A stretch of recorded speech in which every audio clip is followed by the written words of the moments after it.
Bonjour, installe-toi confortablement. Que tu sois chez toi, dans ta voiture, en train de marcher ou simplement allongé quelque part avec ce podcast dans les oreilles, je suis heureuse de partager ce moment avec toi. Aujourd'hui, j'aimerais que nous parlions d'un sujet dont on parle finalement très peu, ou plutôt dont on parle beaucoup mais rarement de la bonne façon. J'aimerais que nous parlions de sexualité. Pas de technique, pas de performance, pas de recette miracle. Pas de ce que les réseaux sociaux prétendent qu'il faudrait faire. J'aimerais parler de ce qui se cache souvent derrière tout ça. La honte, le silence, les non-dits, les questions qu'on n'ose pas poser, les inquiétudes que l'on garde pour soi, les comparaisons, les peurs, les croyances et parfois même la solitude. Parce que la réalité, c'est que beaucoup de personnes parlent de sexualité, mais très peu ont appris à en parler sereinement. Très peu ont appris à poser des mots sur ce qu'elles ressentent. Très peu ont appris à exprimer leurs besoins, leurs doutes, leurs envies, leurs limites, leurs interrogations. Et ce n'est pas parce qu'elles sont fermées ou coincées ou ignorantes. C'est souvent simplement parce qu'on ne leur a jamais appris. Parce qu'autour de nous, pendant des années, la sexualité a souvent été fermée dans deux extrêmes. Le silence ou la performance. Soit on n'en parlait pas, soit on en parlait d'une manière tellement caricaturale qu'il devenait impossible de s'y reconnaître. Et entre les deux, beaucoup de personnes se sont retrouvées seules. Seules avec leurs questions, seules avec leurs doutes, seules avec leur impression d'être différentes. Je vais te poser une question, une vraie question. Quand as-tu entendu pour la première fois une conversation calme, respectueuse et réaliste sur la sexualité ? Pas une blague, ni une moquerie, pas un cours d'anatomie, pas une scène de film, une véritable conversation. Une conversation dans laquelle quelqu'un expliquait « Tu sais, il est normal de se poser des questions, il est normal de ne pas toujours avoir envie, il est normal de ne pas tout comprendre, il est normal de ne pas vivre les choses comme les autres. » Pour beaucoup de personnes, la réponse est « jamais » ou presque jamais. Lorsque nous sommes enfants, nous recevons énormément de messages, parfois directement, parfois indirectement, parfois sans que les adultes eux-mêmes s'en rendent compte. On nous apprend rapidement qu'il existe des sujets dont on peut parler et d'autres non. La sexualité fait souvent partie de cela. Certaines personnes ont grandi dans des familles où le sujet était totalement absent. D'autres ont grandi dans des familles où il était associé au danger, à la honte, au péché, à quelque chose qu'il fallait cacher. D'autres encore ont grandi dans des environnements où la sexualité n'était jamais expliquée, mais constamment jugée. Et tout cela laisse des traces. Même lorsque nous devenons adultes, même lorsque nous pensons être libres, même lorsque nous croyons avoir dépassé certaines choses. Parce que la honte est particulière. La honte ne disparaît pas simplement parce qu'on comprend intellectuellement les choses. La honte se loge souvent beaucoup plus profondément. Elle s'installe dans le corps, dans les réactions automatiques, dans les pensées qui surgissent sans prévenir, dans cette petite voix intérieure qui murmure « Tu devrais déjà savoir, tu es bizarre. Les autres n'ont pas ce problème. Tu ne devrais pas ressentir ça. Tu ne devrais pas avoir cette question. Tu ne devrais pas avoir cette envie. Tu ne devrais pas manquer d'envie. » Et ce qui est fascinant, c'est que presque tout le monde croit être seul à vivre ça. Alors qu'en réalité, c'est probablement l'une des expériences humaines les plus partagées. Je reçois régulièrement des personnes qui arrivent en consultation avec une phrase qui revient encore et encore, toujours formulée différemment, mais qui signifie exactement la même chose. Je crois que j'ai un problème. Cette phrase, elle est incroyable, parce qu'elle cache souvent énormément de souffrance. Et surtout, elle cache une immense peur, la peur d'être anormal. Parfois, la personne me dit « je n'ai plus envie ». Parfois, « j'ai trop envie ». Parfois, « je n'arrive pas à parler de sexualité ». Parfois, « je ne comprends pas ce qui m'arrive ». Parfois, « je me sens bloquée ». Parfois, « je me demande si je suis normale ». Et derrière toutes ces phrases, on retrouve souvent la même question. la même depuis des années, parfois depuis des décennies. Est-ce que quelque chose ne va pas chez moi? Et c'est là que la honte fait son travail. Parce qu'elle nous pousse à garder le silence. Elle nous pousse à cacher, à minimiser, à faire semblant, à sourire quand tout va mal, à prétendre comprendre quand nous sommes perdus, à dire « ça va » alors que 1000 questions nous traversent. La honte prospère dans l'obscurité, dans le secret, dans l'isolement. Et c'est précisément pour cela que parler est si important. Pas pour tout raconter à tout le monde, pas pour exposer ton intimité, mais pour retrouver quelque chose d'essentiel, la possibilité d'être humain. Parce que être humain, c'est aussi douter, c'est aussi chercher, c'est aussi ne pas savoir, et c'est aussi avoir besoin de comprendre. Je crois que l'une des plus grandes violences que nous avons héritées autour de la sexualité, c'est l'idée qu'il faudrait être naturellement compétent. Comme si tout cela devait être instinctif, comme si nous devions savoir automatiquement, comme si nous étions censés comprendre notre corps, notre désir, nos émotions et nos besoins sans jamais avoir appris. Comme si poser une question était déjà la preuve d'un problème, alors que dans n'importe quel autre domaine de la vie, nous trouvons cela parfaitement normal d'apprendre. Nous apprenons à lire, nous apprenons à conduire, nous apprenons un métier, nous apprenons une langue, mais lorsqu'il s'agit de sexualité, beaucoup pensent qu'ils devraient déjà savoir. Et lorsqu'ils ne savent pas, ils ont honte. Et pourtant, comment pourrions-nous savoir ce qu'on ne nous a jamais enseigné? Partie 2, le piège de la normalité.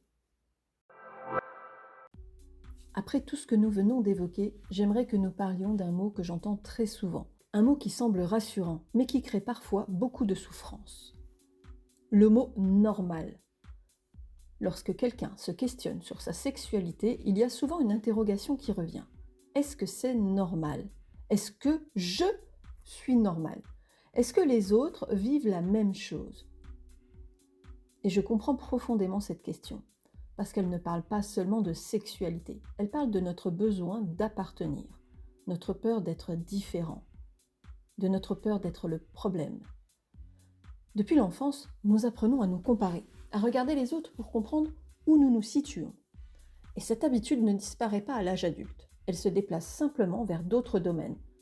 La sexualité en fait partie, nous comparons notre désir, notre aisance, nos expériences, notre corps, nos envies, nos difficultés. Et pourtant, nous comparons souvent notre réalité à une image incomplète de celle des autres. Parce que la plupart des gens montrent ce qui semble fonctionner. Rarement leurs doutes, leurs peurs, leurs interrogations.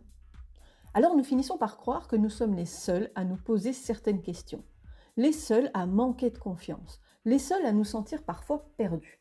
Alors qu'en réalité, ces questionnements sont extrêmement répandus. La sexualité humaine est beaucoup plus diverse que ce qu'on nous a souvent laissé croire. Il n'existe pas une seule façon de ressentir, une seule façon de désirer, une seule façon d'être à l'aise avec son corps ou avec sa sexualité. Et pourtant, beaucoup de personnes continuent à se mesurer à une norme imaginaire. Une norme qui n'existe souvent nulle part ailleurs que dans leur tête. Je crois que l'une des questions les plus importantes n'est finalement pas « est-ce que je suis normale ?», mais plutôt « qu'est-ce qui est vrai pour moi aujourd'hui ?»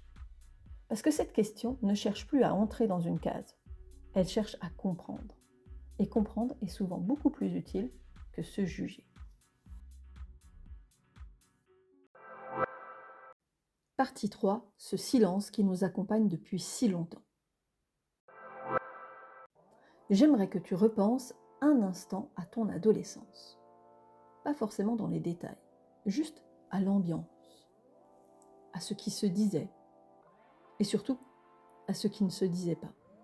Lorsque nous grandissons, nous recevons parfois des informations sur la sexualité. On nous parle de prévention, de grossesse, d'infection, parfois du fonctionnement du corps, et bien sûr, tout ça est important, vraiment important. Mais la sexualité humaine ne se résume pas à un cours de biologie. Elle ne se résume pas à un schéma anatomique. Elle ne se résume pas à une liste de risques à éviter.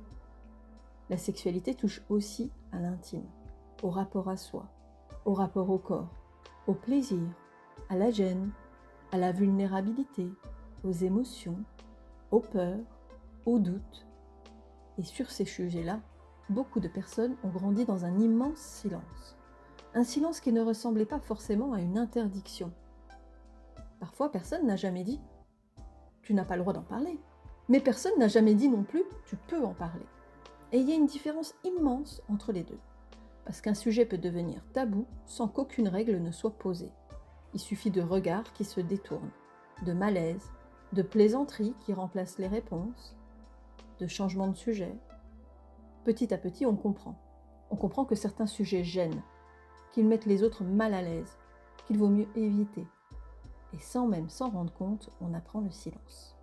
Ce silence peut ensuite nous accompagner longtemps, parfois des années, parfois une vie entière. Je rencontre souvent des personnes capables de parler de leur travail, de leur santé, de leurs enfants, de leurs projets, mais qui n'ont jamais vraiment parlé de leur sexualité avec qui que ce soit. Jamais, vraiment. Et pourtant, des questions existent, des peurs existent, des incompréhensions existent, mais elles restent à l'intérieur, parce qu'il n'y a jamais eu d'espace pour les déposer. Alors elles grandissent. Une question devient une inquiétude devient une peur, et parfois une peur devient une certitude. Je dois être anormal. Je suis sûrement la seule personne à vivre ça. Si j'en parle, on va me juger. Et plus le temps passe, plus ces pensées semblent vraies. Non pas parce qu'elles le sont, mais parce qu'elles n'ont jamais rencontré une parole différente. Le silence a ce pouvoir étrange. Il agrandit les ombres. Quand nous n'avons pas d'informations, quand nous n'avons pas d'échange, quand nous n'avons pas de retour humain, notre cerveau remplit les vides. Et il ne les remplit pas toujours avec douceur. Il imagine, il interprète, il construit parfois des scénarios beaucoup plus douloureux que la réalité. Et dans le domaine de la sexualité, cela arrive très souvent. Combien de personnes se sont déjà demandé pourquoi je fonctionne comme ça, sans jamais oser poser la question? Combien ont déjà pensé je ne peux parler de ça à personne? Combien ont déjà cru être seuls avec leurs ressentis? Et pourtant, lorsque quelqu'un finit enfin par parler, il découvre souvent quelque chose de profondément apaisant. Il découvre qu'il n'est pas seul. Pas forcément parce que les autres vivent exactement la même chose, mais parce que beaucoup connaissent le doute, la gêne, l'incompréhension, la peur du jugement, et parfois entendre simplement « moi aussi je me suis déjà posé cette question » ou « moi aussi j'ai déjà eu honte » peut déjà soulager énormément, parce qu'à cet instant-là, la honte commence à perdre un peu de sa force. La honte adore l'isolement. Mais lorsqu'une expérience est accueillie avec humanité, elle cesse peu à peu d'être un secret honteux. Elle redevient ce qu'elle était depuis le début, une expérience humaine. Alors j'aimerais que tu entendes ceci. Avoir des questions sur sa sexualité ne signifie pas être perdu. Avoir des doutes ne signifie pas être dysfonctionnel. Avoir des peurs ne signifie pas avoir un problème. Cela signifie souvent simplement que tu es humain. Parce que la sexualité touche à des zones profondes de notre existence. Notre corps, notre histoire, nos émotions, notre rapport à nous-mêmes. Alors pourquoi serait-il étrange d'avoir besoin d'en parler? Pourquoi serait-il étrange d'avoir besoin de comprendre? Pourquoi serait-il étrange d'avoir besoin d'être rassuré parfois? Ce qui est étrange finalement, ce n'est pas que nous ayons des questions. C'est que nous ayons été si nombreux, nombreuses à devoir les porter seuls. Et peut-être qu'une partie du chemin commence ici. Réapprendre que parler de sexualité ne devrait pas être un aveu, ni une faute, ni une honte, mais simplement une conversation humaine. Dans la prochaine partie, j'aimerais que nous parlions d'un sujet particulièrement sensible, le désir. Parce que s'il existe un endroit où la honte s'invite souvent, c'est bien là.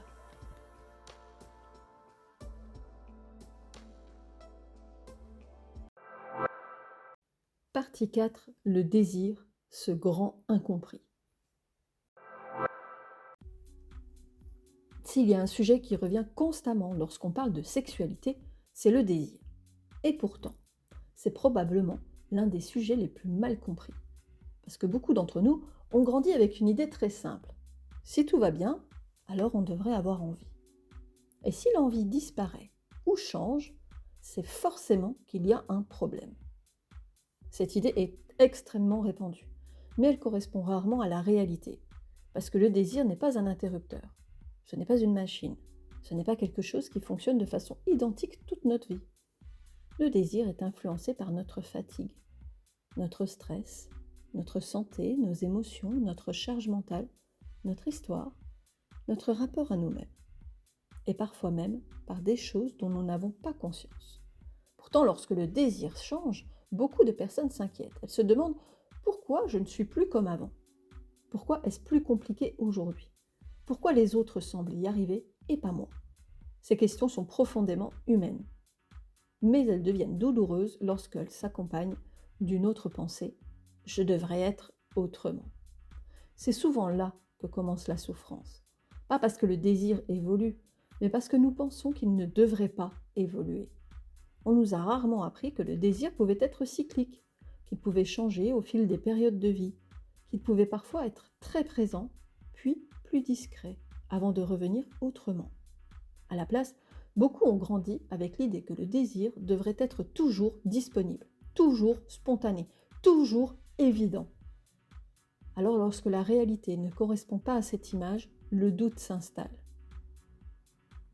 Pourtant, si nous observons honnêtement la vie humaine, nous constatons que tout évolue, nos besoins, nos priorités, notre énergie, notre façon de voir le monde.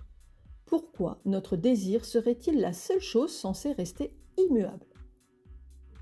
Je crois qu'une grande partie de la culpabilité naît de cette attente impossible. Parce qu'à force de surveiller son désir, de l'analyser et de vouloir le contrôler, on finit parfois par lui laisser de moins en moins d'espace. Or, le désir a souvent besoin de l'inverse. Il a besoin de respiration, de sécurité, de liberté. Il a besoin de pouvoir exister sans être constamment observé et évalué. Et puis, il existe une autre réalité dont on parle peu. Certaines personnes souffrent parce qu'elles ressentent peu de désir. D'autres parce qu'elles pensent en ressentir trop. Comme si la honte trouvait toujours une nouvelle façon de s'inviter. Trop, pas assez, trop souvent, pas assez souvent, peu importe. Lorsque nous essayons de rentrer dans une norme imaginaire, nous trouvons toujours une raison de nous sentir inadéquats. C'est pourquoi la question la plus utile n'est peut-être pas « est-ce que je ressens la bonne quantité de désir ?», mais plutôt « est-ce que je comprends ce que je vis aujourd'hui ?» Parce que derrière le désir se cache souvent quelque chose de plus profond, notre rapport à nous-mêmes. Et c'est là, souvent, que commence le véritable apaisement. Dans la prochaine partie, j'aimerais que nous parlions d'un autre sujet qui nous influence profondément dans notre vie intime, notre rapport au corps. Parce qu'avant même de parler de sexualité, beaucoup de personnes ont appris à regarder leur corps avec davantage de jugement que de douceur.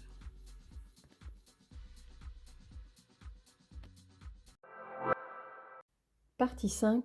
Quand le corps devient un territoire de jugement.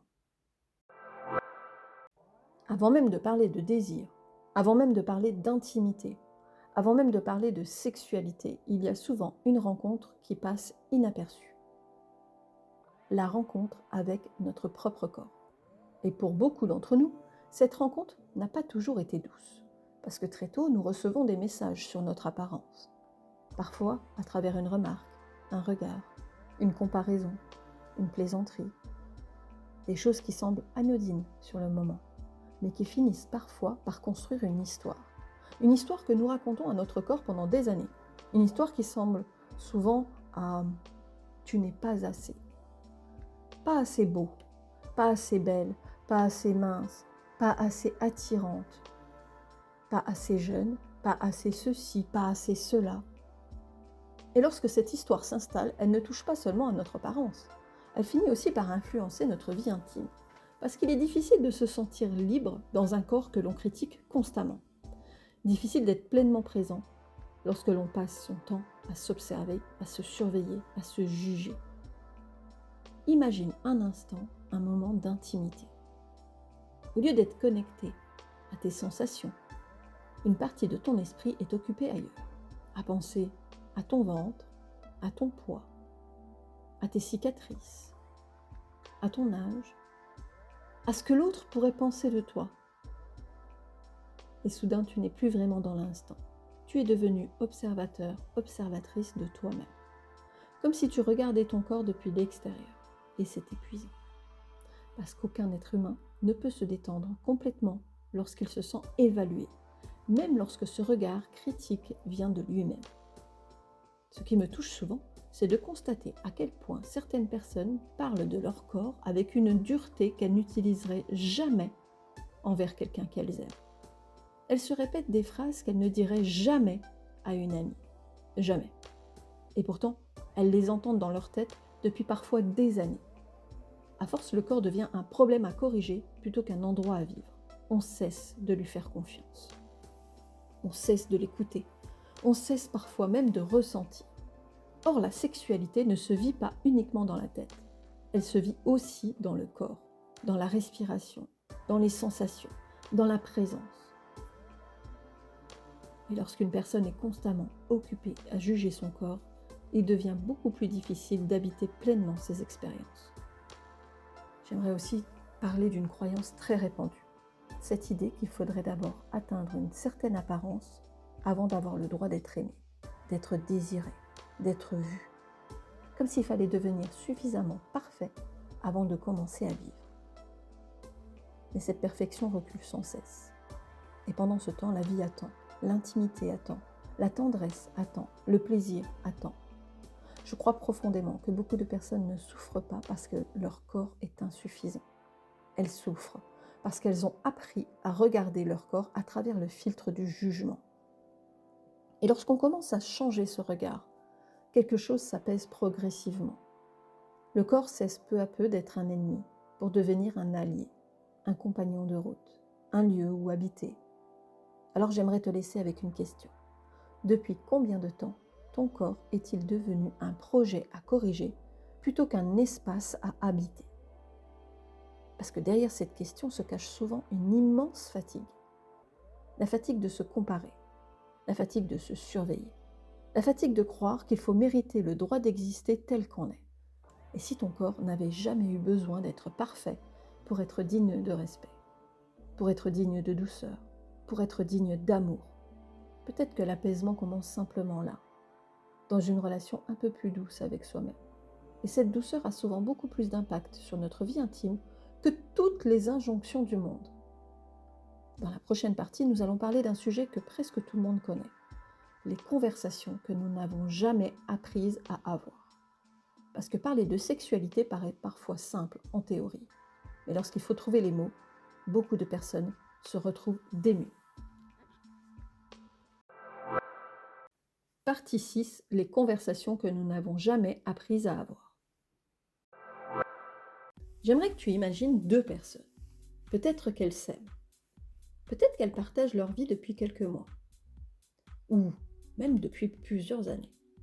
Elles parlent de leur travail, de leurs enfants, de leurs projets, de leurs vacances, de leurs inquiétudes, de leur quotidien et pourtant, il existe parfois un sujet qu'elles évitent constamment, la sexualité.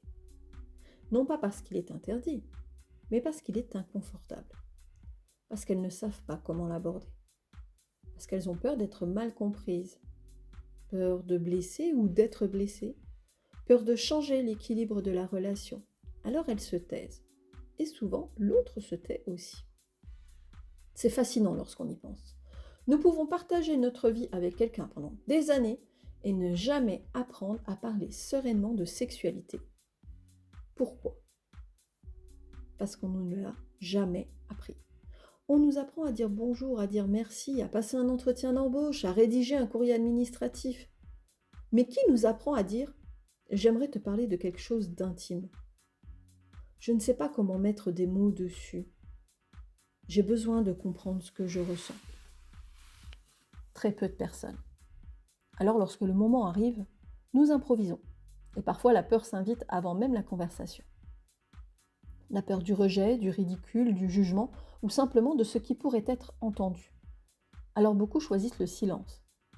Non pas parce qu'elles n'ont rien à dire, mais parce qu'elles ne savent pas comment commencer. Et le problème, c'est que le silence laisse place aux suppositions. Lorsque nous ne parlons pas, nous imaginons, nous interprétons, nous remplissons les blancs. parfois avec des scénarios les plus inquiétants. Une personne remarque un changement dans sa vie intime, mais elle n'en parle pas. Alors elle se demande, peut-être que quelque chose ne va pas chez moi. Peut-être que je ne plais plus. Peut-être que l'autre ne me désire plus. Alors qu'en réalité, aucune conversation n'a encore eu lieu. Notre cerveau déteste l'incertitude. Alors il fabrique des explications. Et parfois ces explications deviennent beaucoup plus douloureuses que la réalité elle-même. Plus le temps passe, plus il devient difficile de parler. Parce qu'une conversation repoussée pendant quelques jours est souvent facile à avoir. Une conversation repoussée pendant plusieurs années peut sembler presque impossible. Et pourtant, lorsque les personnes commencent enfin à parler, quelque chose de très beau se produit souvent. Pas forcément une conversation parfaite, pas forcément les mots parfaits, simplement une conversation honnête. Parce que les conversations importantes ne sont pas celles où l'on sait exactement quoi dire. Ce sont celles où l'on accepte d'être authentique. Dire « je suis un peu mal à l'aise pour aborder le sujet » est déjà une conversation. Dire « je ne trouve pas mes mots » est déjà une conversation.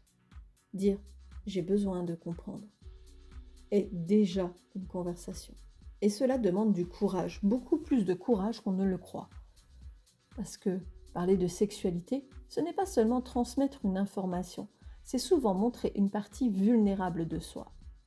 Mais peut-être que nous pouvons aussi nous rappeler ceci. Si c'est difficile, ce n'est pas forcément parce que nous sommes incapables.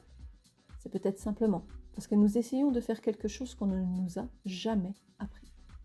Et lorsqu'on regarde les choses sous cet angle, un peu plus de douceur devient possible. Car plus nous apprenons à parler de sexualité avec simplicité et honnêteté, moins la honte a d'endroits où se cacher. Dans la prochaine partie, j'aimerais que nous parlions d'une autre présence silencieuse qui accompagne beaucoup de personnes. La peur du jugement.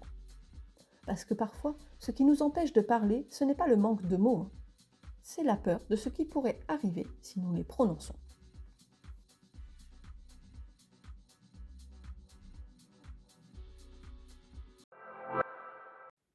Partie 7, la peur du jugement, cette présence invisible. J'aimerais que nous nous arrêtions un instant sur quelque chose qui accompagne énormément de personnes. Quelque chose de discret, souvent invisible, mais extraordinairement puissant. La peur du jugement. Parce que lorsque nous parlons de sexualité, nous ne parlons pas simplement d'informations. Nous parlons d'une partie intime de nous-mêmes. D'une partie sensible, vulnérable. Et lorsqu'on montre quelque chose de vulnérable, on prend toujours un risque. Le risque de ne pas être compris, d'être critiqué, moqué, rejeté ou simplement perçu comme différent.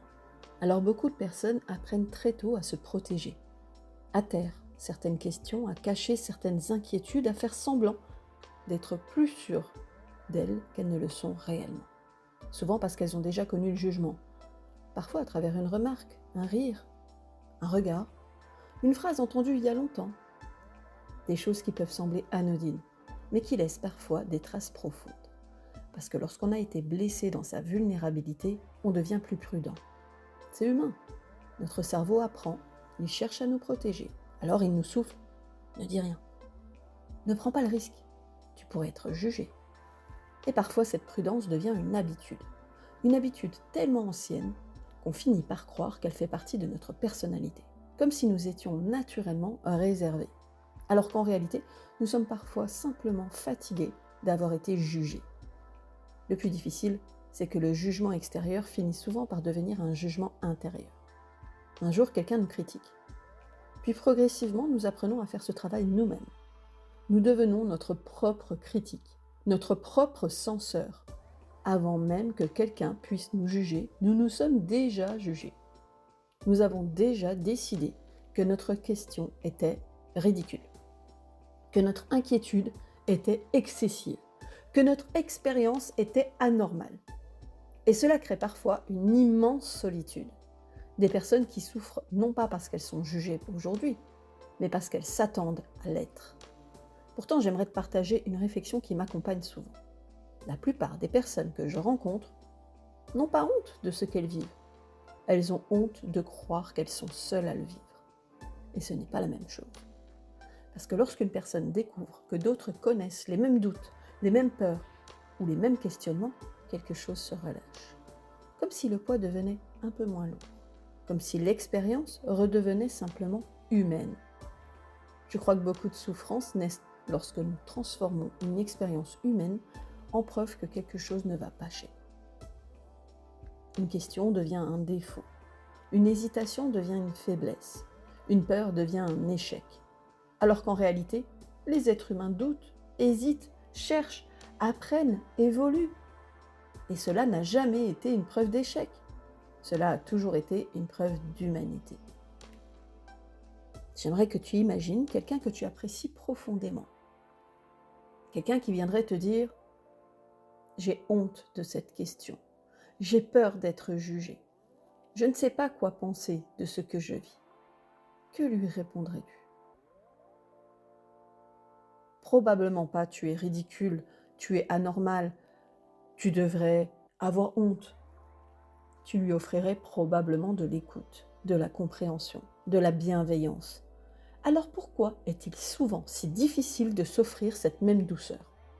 Pourquoi sommes-nous parfois beaucoup plus sévères avec nous-mêmes qu'avec les autres ? Je n'ai pas toutes les réponses, mais je crois que sortir de la honte commence souvent ici, dans cette capacité à se regarder avec un peu plus d'humanité, un peu plus de nuance, un peu plus de douceur. Non pas comme un problème à résoudre, mais comme un être humain qui apprend encore et qui mérite autant de bienveillance que n'importe qui d'autre. Dans la prochaine partie, j'aimerais que nous parlions de ces croyances que nous portons parfois depuis si longtemps que nous les prenons pour des vérités, alors qu'elles ne sont souvent que des histoires que l'on nous a transmises.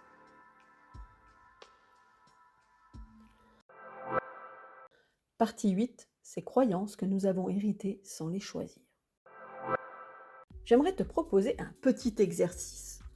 Pas besoin de papier, pas besoin de stylo, simplement un peu de curiosité.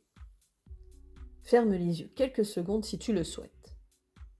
Et demande-toi, quand je pense à la sexualité, quelles sont les premières phrases qui me viennent spontanément à l'esprit ? Pas celles que tu choisis consciemment, celles qui semblent déjà installées. Celles qui étaient là bien avant que tu commences à réfléchir par toi-même. Parce que nous avons tous grandi entourés de messages. Des messages transmis par la famille, par l'école, par les amis, par les médias, par la culture. Et très souvent, nous les avons intégrés sans même nous en rendre compte. Comme un parfum dans une pièce. Au bout d'un moment, on ne le remarque plus. Pourtant, il continue d'influencer notre manière de voir les choses. Par exemple, je devrais déjà savoir. Je devrais être plus à l'aise. Si c'est compliqué, c'est qu'il y a un problème. Les autres semblent mieux s'en sortir que moi. Ces phrases paraissent parfois anodines, mais elles influencent profondément notre manière de nous regarder. Parce qu'une croyance n'est pas seulement une idée, c'est une façon d'interpréter ce que nous vivons. Et lorsqu'une croyance est présente depuis longtemps, nous finissons souvent par la prendre pour une vérité, alors qu'elle mériterait peut-être d'être questionnée. Prenons un exemple très fréquent. L'idée qu'il faudrait être parfaitement à l'aise avec sa sexualité, comme s'il existait un état idéal à atteindre, une confiance permanente, une compréhension totale, une sérénité sans faille. Mais regarde la réalité. Les êtres humains changent, ils évoluent, ils découvrent de nouvelles choses sur eux-mêmes. Pourquoi leur rapport à la sexualité devrait-il rester figé ? Je crois que beaucoup de souffrances naissent lorsque nous comparons notre réalité à une norme imaginaire. Une bonne manière de désirer, une bonne manière de ressentir, une bonne manière d'être. Alors qu'en réalité, il existe une immense diversité d'expériences humaines, et cette diversité n'est pas un problème à corriger. C'est simplement une réalité. C'est pourquoi j'aime beaucoup cette question. Cette pensée m'appartient-elle réellement ou est-ce une idée que j'ai héritée ? Une idée répétée tellement souvent qu'elle me semble évidente. Cette question paraît simple, mais elle peut être profondément libératrice, parce qu'elle nous redonne du choix. Elle nous permet de prendre un peu plus de recul, de regarder certaines croyances autrement, et parfois de découvrir que ce qui nous faisait souffrir n'était pas forcément la réalité, mais la façon dont nous pensions qu'elle devait être. Peut-être alors qu'une autre voix peut apparaître. Une voix qui dit « Je n'ai pas besoin d'être parfaite pour être légitime.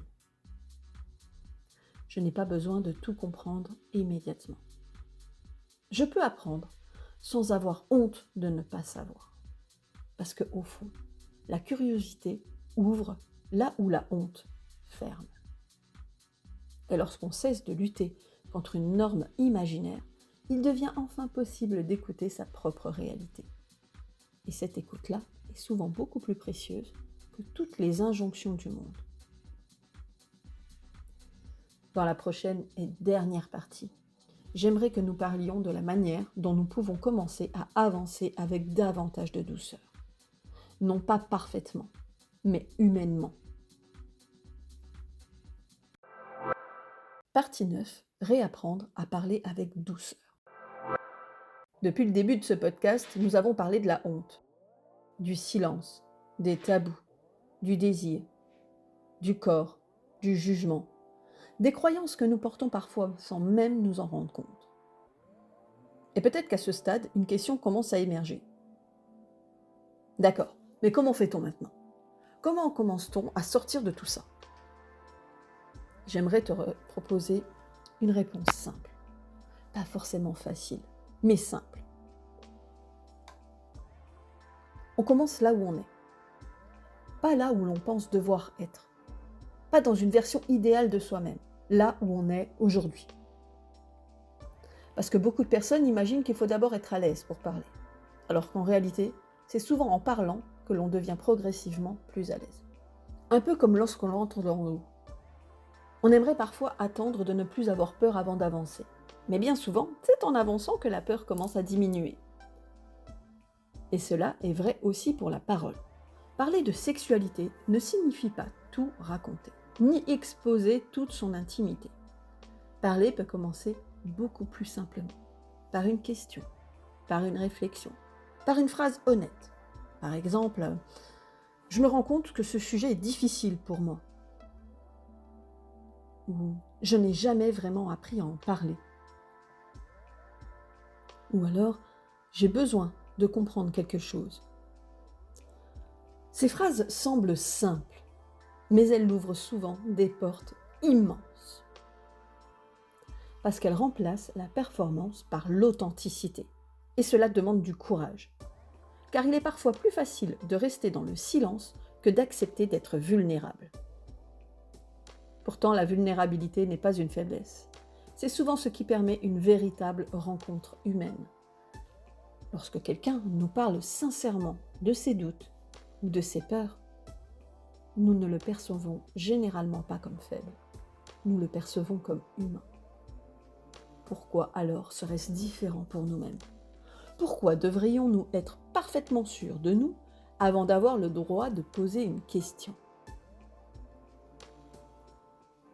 Je crois qu'il existe une voie plus douce, une voie qui consiste à accepter que nous sommes en apprentissage. Parce que la sexualité n'est pas un chapitre que l'on termine une fois pour toutes.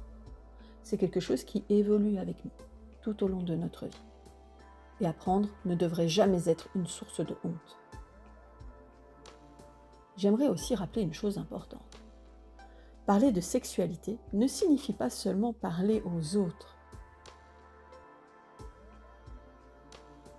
Cela signifie parfois apprendre à se parler autrement. Parce qu'avant chaque conversation extérieure, il existe souvent une conversation intérieure. Et cette conversation peut être incroyablement dure. Tu devrais déjà savoir, tu compliques tout, tu te poses trop de questions. Et si pour une fois nous essayons autre chose ? Quelque chose comme « Je suis en train d'apprendre. J'ai le droit de ne pas tout savoir. » Cette question mérite d'être explorée. Je peux être curieux, curieuse, plutôt que critique. Cela paraît simple, mais cette manière de se parler change profondément notre rapport à nous-mêmes. Parce qu'on ne guérit pas la honte avec davantage de honte. On ne construit pas la confiance en se maltraitant. Et peut-être que c'est ça que j'aimerais transmettre aujourd'hui. Parler de sexualité sans honte ne signifie pas devenir parfaitement à l'aise, ni ne plus jamais ressentir de gêne.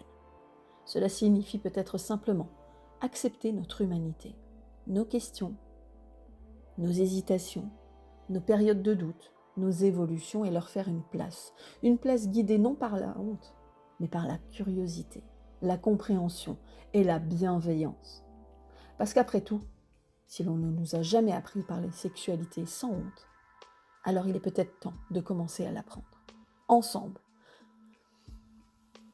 Dans cette dernière partie, j'aimerais te laisser avec quelques réflexions finales, pas comme des réponses définitives, mais comme des compagnons de route pour la suite du chemin. Partie 10. Ce que j'aimerais que tu emportes avec toi. Nous arrivons doucement à la fin de cet épisode, et si je devais te laisser avec une seule idée aujourd'hui, ce serait peut-être celle-ci. Tu n'as pas besoin d'avoir toutes les réponses. Tu n'as pas besoin de tout comprendre immédiatement. Tu n'as pas besoin d'être parfaitement à l'aise avec toi-même pour avoir le droit d'exister, de poser des questions ou de chercher à comprendre. Depuis le début de cet épisode, nous avons parlé de honte, de silence, de tabou, de désir, du corps, du jugement. Des croyances que nous portons parfois depuis si longtemps qu'elles nous semblent être des vérités. Et derrière tous ces sujets, il y a finalement quelque chose de très simple. Des êtres humains qui essaient de comprendre ce qu'ils vivent. Des êtres humains qui doutent, qui cherchent, qui avancent avec ce que l'on aura transmis. Et parfois aussi avec ce qu'on n'aura pas transmis. Peut-être que certaines parties de cet épisode ont résonné en toi. Peut-être qu'elles t'ont rappelé des questions que tu portes depuis longtemps. Peut-être même des moments où tu t'es senti seul avec tes interrogations. Alors j'aimerais simplement te rappeler ceci. Tu n'es pas obligé d'avoir tout compris aujourd'hui. Tu n'es pas obligé d'avancer parfaitement. Tu peux apprendre, évoluer, changer, te questionner. Et cela ne fait pas de toi quelqu'un de perdu. Cela fait simplement de toi un être humain. Et peut-être que parler de sexualité sans honte commence là, dans la possibilité de se regarder avec un peu plus de douceur, un peu moins de jugement, un peu plus de curiosité. Parce qu'au fond, nous méritons tous et toutes des espaces où nous pouvons être accueillis tels que nous le sommes, sans masque, sans performance, sans honte.